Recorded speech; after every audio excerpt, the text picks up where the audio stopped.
আসসালামু আলাইকুম ফ্রেন্ডস, আশা করি সবাই ভালো আছেন।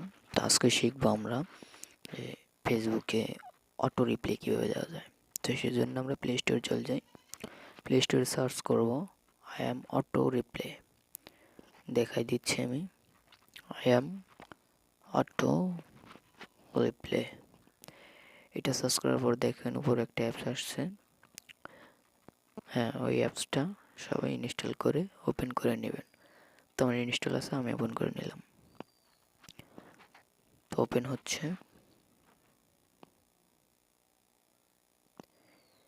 তো ওপেন হওয়ার পর দেখেন হোয়াটসঅ্যাপ, টেলিগ্রাম আছে। তো আমরা মেসেঞ্জার দেবো, এই জন্য মেসেঞ্জারটা আনলক করে দিলাম। তো দেখেন নিচে টেক্সট বার আছে, দেখাই দিচ্ছি মার্ক করে। হ্যাঁ, তো এইখানে লিখবেন আপনি কি অটো হিসেবে দিতে চান, ওটা লিখবেন। আমি লিখে দিচ্ছি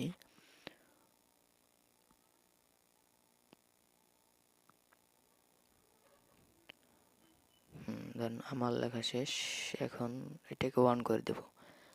অন করার জন্য দেখেন উপরে অফ বাটন আছে, এটাকে অন করে দেব। হ্যাঁ, এটা অন হয়ে গেছে। তো আমার কাজ শেষ। তো আশা করি ভিডিওটি ভালো লাগবে।